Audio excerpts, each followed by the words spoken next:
ఏంటి జాన్ ఇవాళ పాప కళ్ళకు మొక్కుతున్నావు? ఇవాళ ఏమైనా స్పెషల్ ఉందా? అవును, ఆల్రెడీ శ్రావణ మాసం స్టార్ట్ అయిపోయింది కదా. ఈరోజు మొదటి శ్రావణ శుక్రవారం.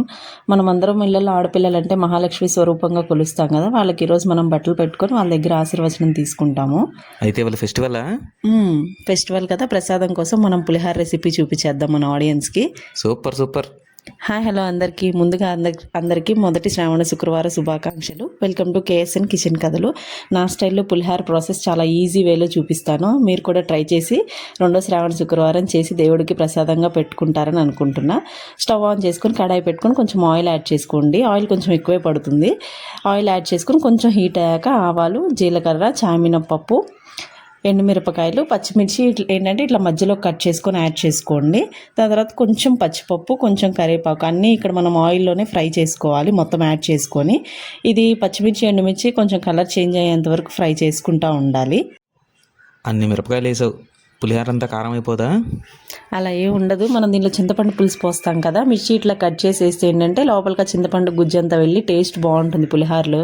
పచ్చిమిర్చి ఇదేంటి ఇంగువ? ఇంగువ, కొంచెం ఇంగువ యాడ్ చేయండి, టేస్ట్ బాగుంటుంది. చెప్పా కదా నా స్టైల్ అని. దీంట్లో 2-3 టిప్స్ లాగా ఉంటాయి, అవి చెప్తాను. మీరు కూడా ట్రై చేసి చూడండి. ఈ స్టేజ్లో కొంచెం ఇంగువ యాడ్ చేసుకోండి. మళ్ళీ ఇంకోటి ఉంది, తర్వాత చెప్తాను. ఈ చింతపండు పులుసు గంట ముందు నానబెడితే సరిపోతుందా? లేదు, నైట్ నానబెట్టుకోండి. మీకు ఏంటంటే గుజ్జు బాగా వస్తుంది. చూసారు కదా, చాలా మెత్తగా నానిపోయింది. ఇట్లా తీసుకుని పక్కన పెట్టుకోండి చింతపండు గుజ్జుని. ఇక్కడ జీడిపప్పు కూడా యాడ్ చేసుకోండి. నేను ముందుగా ఫ్రై చేశాను కాబట్టి ఈ స్టేజ్లో యాడ్ చేశాను. లేదంటే మీరు పచ్చిమిర్చితో పాటు యాడ్ చేసేసుకోండి. ఇది మొత్తం కొంచెం ఫ్రై అయ్యాక చూసారు కదా, ఇట్లా ముందుగా మనం ప్రిపేర్ చేసుకున్న చింతపండు గుజ్జుని యాడ్ చేసుకోవాలి. ఏమైనా ఫెస్టివల్స్ వస్తే మాత్రం ఏమీ చేస్తావా? లేకపోతే చేయవా? నాకు ఏమి అలా ఏం లేదు, పాపతో నాకు టైం సరిపోదు కదా. సో అందుకనే ఫెస్టివల్స్ అంటే కొంచెం ముందుగా ప్రిపరేషన్స్ చేసుకుంటాం కాబట్టి ఆ రోజు కుదిరిద్ది. చూసారు కదా, చింతపండు పులుసు యాడ్ చేశాను. ఇదంతా ఏంటంటే బాగా మరుగుతూ ఉండాలి. అవన్నీ చింతపండు గుజ్జుని బాగా పీల్చుకొని టేస్ట్ బాగుంటాయి. బెల్లం వేస్తావు ఇప్పుడు? ఇది కొంచెం మరిగాక బెల్లం వేస్తాను. చెప్పా కదా నా స్టైల్లోని 2-3 టిప్స్ చెప్తానని. ఫస్ట్ కొంచెం ఇంగువ యాడ్ చేసుకోండి. ఈ స్టేజ్లో చూసారు కదా మరుగుతున్నట్టు కనిపిస్తుంది. ఇప్పుడు కొంచెం బెల్లం యాడ్ చేసుకోండి.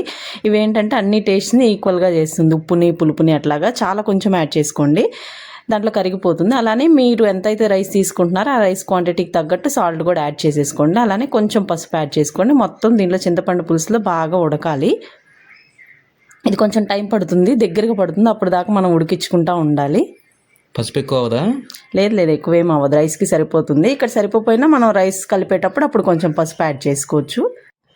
నీకు గుర్తుందో లేదో, మా డాడీ దీన్ని అడిగి మరీ చేయించుకుంటాను నీ చేత. గుర్తుందా? అవును, గుర్తుంది. టేస్ట్ బాగుంటుంది చాలా. మీరు కూడా ట్రై చేసి చూడండి, చాలా బాగుంటుంది. చాలా సింపుల్ వేలో అయిపోతుంది, ఈజీగా కూడా అయిపోతుంది.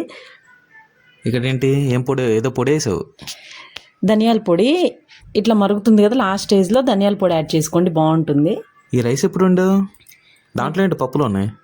ముందుగా మనం రైస్ ప్రిపేర్ చేసుకోవాలి. చింతపండు పులుసు పొయ్యి మీద వేయకముందు రైస్ ప్రిపేర్ చేసుకోవాలి. రైస్లో ఏంటంటే కొంచెం ఇట్లా పచ్చిపప్పు యాడ్ చేసుకోండి, టేస్ట్ బాగుంటుంది. మనం తాలింపులో కూడా యాడ్ చేస్తాము. కొంచెం కొంచెంగా యాడ్ చేసుకోండి, దాంట్లో కొంచెం దీంట్లో కొంచెం. రైస్ ఏంటంటే ఇట్లా కుక్ అయ్యాక ఒక పెద్ద బౌల్లోకి తీసుకొని కొంచెం ఆరపెట్టుకోండి, అప్పుడు పొడి పొడిగా వస్తుంది. అట్లా ఆరపెట్టుకున్నాక మీరు ఎంత క్వాంటిటీకి తగ్గట్టు, రైస్కి తగ్గట్టు అంత పులుసు యాడ్ చేసుకుంటూ కొంచెం కొంచెంగా కలుపుకుంటూ ఉండండి. ఏం చేస్తున్నావు? చింతపండు పులుసు వేసి కలుపుతున్నా అన్నంలో. అయ్యన్నావో, చేత్తో కలుపు. ఓకే, మరి చేసేద్దాం మీరు చెప్పినట్టే. చూసారు కదా, ఇట్లా కలుపుకోండి, చేత్తో కలుపుకోండి, బాగా మిక్స్ అవుతుంది. అన్నం అనేది ఉండలు లేకుండా వస్తుంది. క్యారెట్ తురుమా?